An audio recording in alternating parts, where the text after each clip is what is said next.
ஆமாம் நாங்கள் கொத்தடிமைகளாக தான் இருப்போம், வி ஆர் ப்ரௌட் கொத்துஸ் அப்படின்னு சொல்லிட்டு இப்போ என் வயசு பசங்கள்லாம் பேசுகிறாங்க. எப்படி பார்க்குறீங்க? இது கொத்தடிமை கட்சி தான். கருணாநிதி வீட்டில் பார்த்தீங்கன்னா நான் பார்த்துருக்கேன். ஒரு 25 பேர் கருணாநிதி போகும்போது டாக்டர் கலைஞர் வாழ்க, ஆளுக்கு 1000 ரூபா சம்பளம், காலையிலேருந்து சாயங்காலம் ஒரு நாளைக்கா?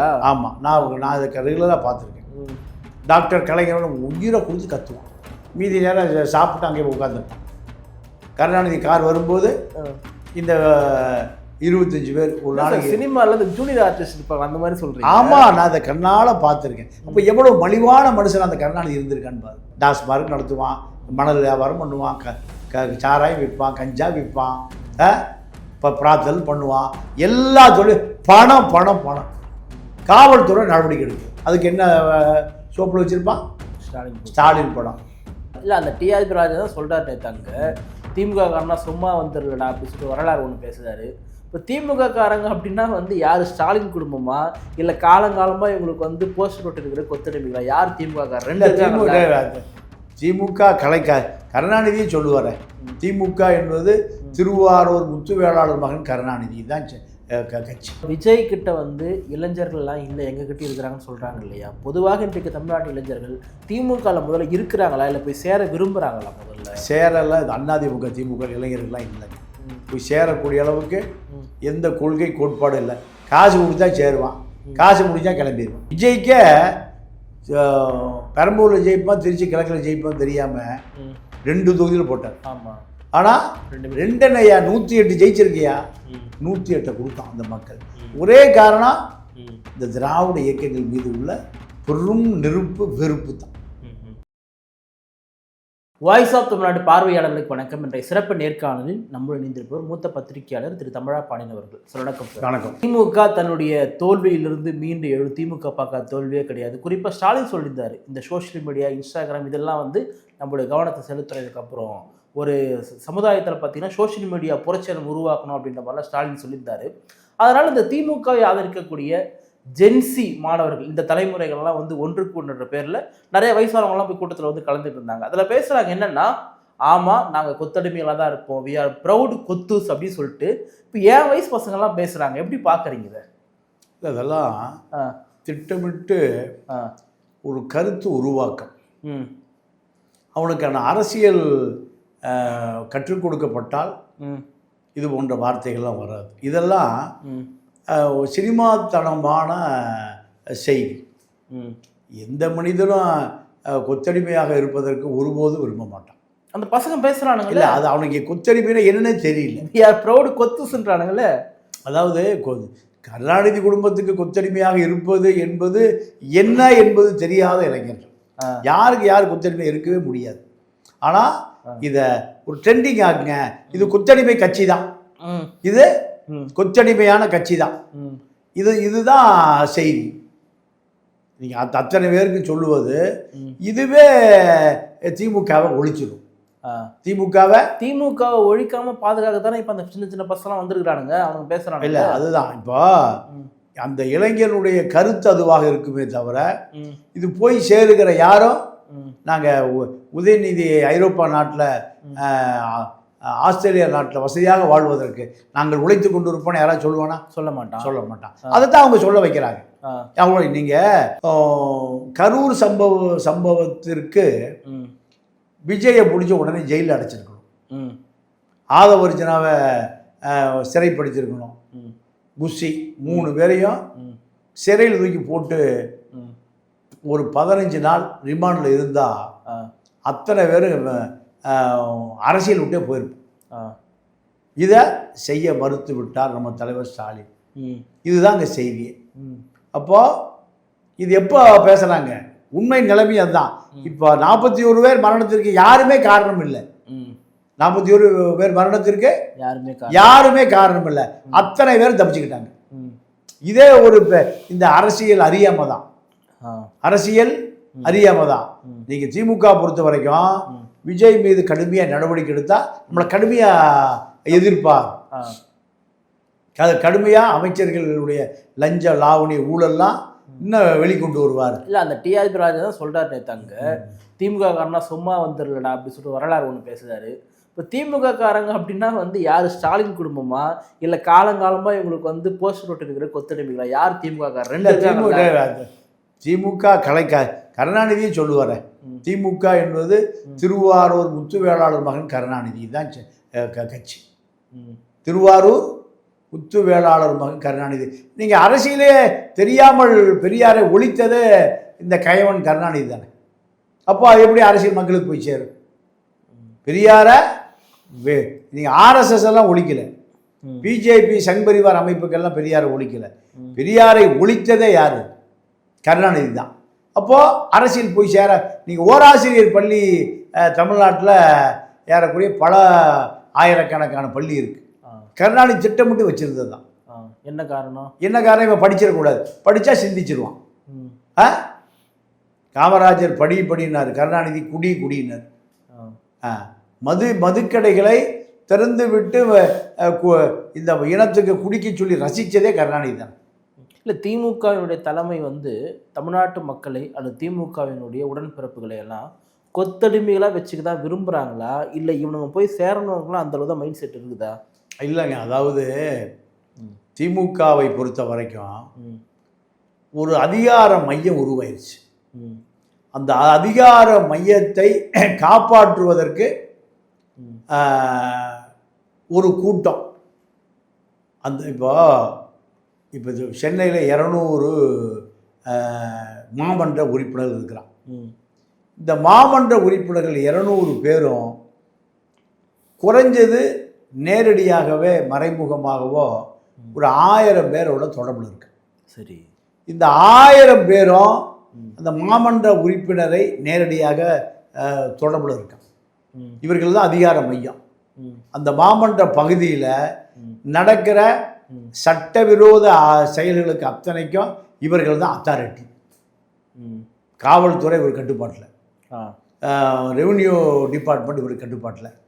அப்போ இந்த அதிகாரத்துக்காக 1000 பேர் நேரடியாக, மறைமுகமாக ஒரு 5000 பேர் இருக்கு. இதுதான் திமுக.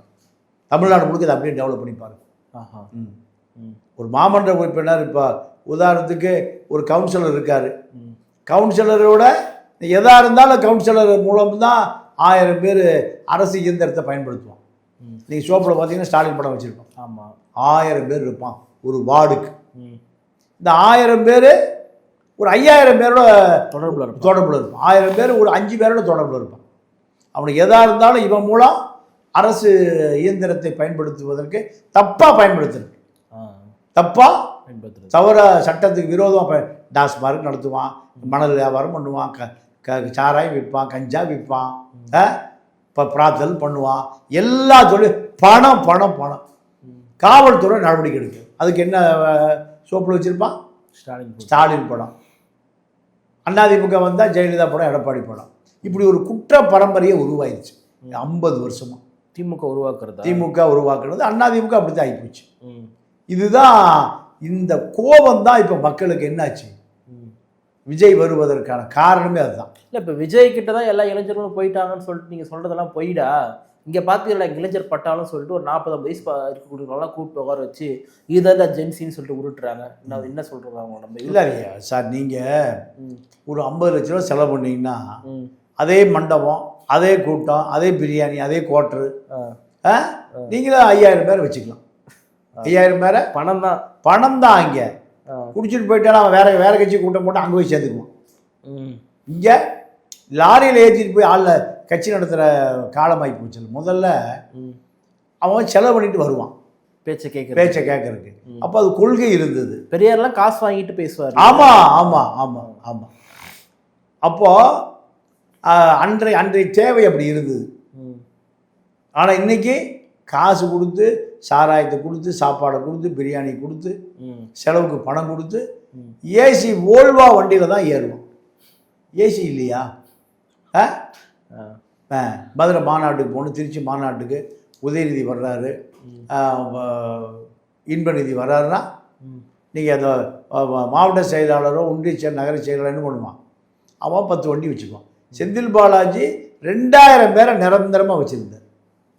2000 பேருக்கு டாஸ்மார்க். இவர் 2000 பேரை வச்சுருந்தார்.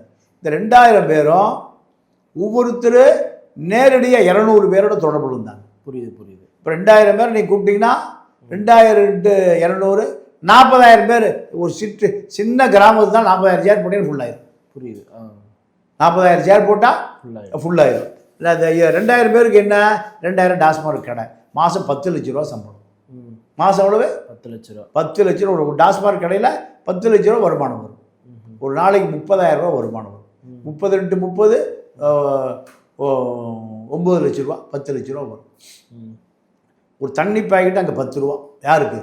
குடிகாரனுக்கு. சாதாரண ஒரு ரூபா டம்ளர் அங்கே 10 ரூபா. அவனுக்கு ஒரு நாளைக்கு 30,000 ரூபா வேணும். யார்? அந்த ஏரியா வண்டுமுருக வட்ட செயலாளருக்கு. அப்போ அவன் கட்சியை காப்பாற்றுவான். 10 லட்சம் வருமானம் வருகிறது, கட்சி வேணும் இல்லை? ஆமாம். இதுதான் அது அதிமுக. அதே போல் அவனுக்கு அந்த கட்சி வேணும், அந்த டாஸ்மார்க் வேணும், அங்கே இருக்கிற தாசில்தார் வேணும். தாசில்தார்கிட்ட போய் ரேஷன் கார்டு வேணும்னா 2000 வாங்கிட்டு போவான். 1000 ரூபா தாசில்தாருக்கு, இவனுக்கு 1000 ரூபா. 5 ரேஷன் கார்டு வாங்கிட்டு போனான்னா 5000 ரூபா. இப்போ விஜய் கிட்ட வந்து இளைஞர்கள்லாம் இல்லை எங்ககிட்ட இருக்கிறாங்கன்னு சொல்கிறாங்க இல்லையா? பொதுவாக இன்றைக்கு தமிழ்நாட்டு இளைஞர்கள் திமுகவில் முதல்ல இருக்கிறாங்களா, இல்லை போய் சேர விரும்புகிறாங்களா? முதல்ல சேரலாம். இது அதிமுக திமுக இளைஞர்கள்லாம் இல்லைங்க. போய் சேரக்கூடிய அளவுக்கு எந்த கொள்கை கோட்பாடும் இல்லை. காசு கொடுத்தா சேருவான், காசு முடிஞ்சா கிளம்பிடுவான். காசு ஒரு நாளைக்கு இல்லையா? யங்ஸ்டர்ஸுடைய பல்ஸை நாங்கள் பிடிச்சி வச்சுருக்கோம், எங்கள் திராவிட இயக்கத்தின் வரலாறு உங்களுக்கு தெரியுமா, அப்படி இப்படின்லாம் பேசுகிறாங்க இல்லையா? இல்லை அப்படியே, அதாவது நீங்கள் இது வந்து கம்யூனிஸ்டுகளே அப்படி தான் சொல்கிறோம். என்ன, நாங்கள் ஆட்சியை பிடிச்சிருவோம், அதிகாரத்துக்கு வந்துடுவோம், கம்யூனிஸ்ட் உலகம் பூரா பரவிடும்.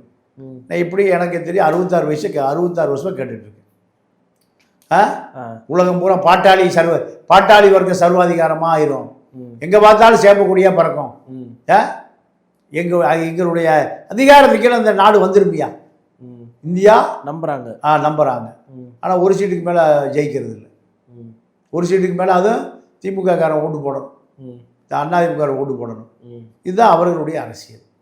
அப்போ இதெல்லாம் தமிழ்நாட்டை பொறுத்தவரை எந்த அரசியலும் யாரிடமும் போகாமல் போனதுடைய விளைவு தான் அதிமுக திமுக இப்போ தாவேகா. இல்லை, இப்போ அந்த மீட்டிங்கில் பார்த்தீங்கன்னா இந்த ரேகா நாயர்னு ஒரு நடிகை, அப்புறம் ஜூலி, இவங்கெல்லாம் போய் கலந்துக்கிட்டு அப்படியே திராவிட இயக்கத்தினுடைய வரலாறு நாங்கள் தான், எங்களுடைய திமுக பற்றி உங்களுக்கு தெரியுமா, நாங்கள் எத்தனையோ உங்களுக்கு விழுந்து எழுந்தவங்க, எங்களுக்கு வெற்றி தோல்விலாம் சகஜு சொல்லிட்டு என்னவோ திமுகவில் பிறந்து இருந்தவங்க மாதிரி பேசுகிறாங்களே, எப்படி இது? இல்லை, அவங்களுக்கு அன்னைக்கு பேமெண்ட்டு 10,000 ரூபா.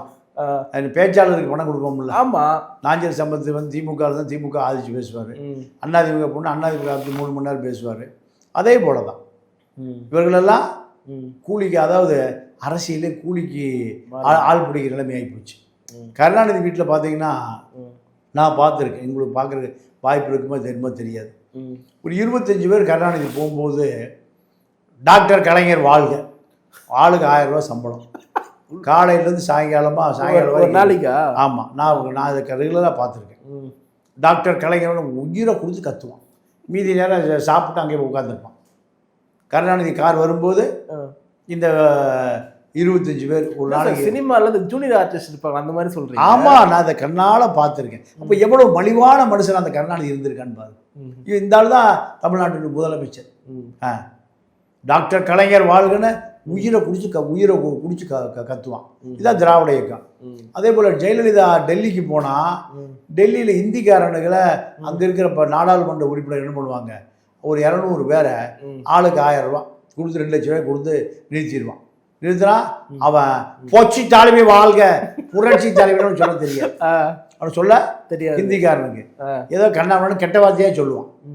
பொச்சி தலைமை வாழ்க, பொச்சி புரட்சின்னு அவனுக்கு தெரியாது, அப்படியே கத்துவான். அதை நம்ம ரசிச்சுட்டு போவோம். இல்லை, திராவிட இயக்கங்கள் விட்டுருங்க, இந்த திமுக அதிமுகவை விஜய் அவருடைய வருகை என்பது ஒழிச்சு இல்லை. இதாங்க திராவிட இயக்கம், திமுக அதிமுக திராவிட இயக்கம் ஒழிச்சிச்சா விஜயுடைய வருகை? ஆமாம் ஆமாம், பெரிய அளவில் நிலகுலைஞ்சு போயிருக்காங்க. ஏன்னா இவ்வளோ ஒரு தோல்வி இது வரைக்கும் வரலாற்றில் அவங்க 2 பேரும் பார்த்ததே இல்லை. விஜயகாந்த் தான் 14% ஓட்டு வாங்கினார். கம்யூனிஸ்டுகள் பூரா போய் விஜயகாந்த் கல்யாண மண்டபத்தில் படுத்து கிடந்தாங்க, கம்யூனிஸ்டுகளே, வைகோ உட்பட. அப்போ அந்த நிலையெல்லாம் இப்போ தாண்டி போயிடுச்சு. எப்படி தாண்டி போச்சு? மிகப்பெரிய சுனாமி தான். வேட்புமனு தாக்கல் பண்ணிட்டு சட்டிட்டு வாங்க தான் போனாங்க. இந்த தேர்தலில் 3 புரட்சி நடந்திருக்கு. ஒன்று, காசு கொடுத்தா உடனே ஓட்டு போட மாட்டான், காசே கொடுக்க மாட்டாங்க, காசே கொடுக்க மாட்டாங்க. அது பெரிய புரட்சி தானே? ஆமாம், கண்டிப்பாக. அதாவது வேட்பாளரே யாருன்னு தெரியல, இந்த பக்கம் 50 கோடி ரூபா செலவு பண்ணியிருக்கான். யாரு? திமுக காரன். வேட்பாளரை யாரும் தெரியாதவன் ஜெயிச்சிருக்கான். 50 கோடி செலவு பண்ணவன் தோத்துட்டான். ரெண்டாவது, இங்கே ஜாதி வேலை செய்யுது. நீங்கள் வன்னியர் பேட்டில் வன்னியர் தான் ஜெயிப்பார், நாடார் பேட்டில் நாடார் தான் ஜெயிப்பார், கவுண்டர் பேட்டில் கவுண்டர் தான் ஜெயிப்பார். இப்போ எவன் எந்த ஜாதியிலும் தெரியாமல் எல்லாம் குத்தியிருக்கான். 2. மூணாவது, மதம். இந்து மதம், இந்து கன்சால்டேட் எல்லாம் இந்துவாது, பொந்துவாது, ஜந்துவாது. ஜோசப் விஜய் நான் தாயா, அவ்வளோ பேர் ஓட்டு போட்டானா இல்லையா? ஜோசப் விஜய் நான் தான், இந்து சந்து பொந்து எல்லாம் போச்சு. அப்போ இது 3 விஷயம் நடந்திருக்கு தமிழ்நாட்டில். இது ஒரு பெரிய வரலாற்று புரட்சி தான்.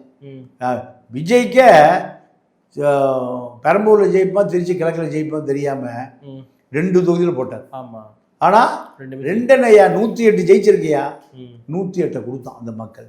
ஒரே காரணம், இந்த திராவிட இயக்கங்கள் மீது உள்ள பெரும் நெருப்பு வெறுப்பு தான். இதுதான் இப்போ விஜய் 108 சீட்டு ஜெயிப்பதற்கான காரணம்.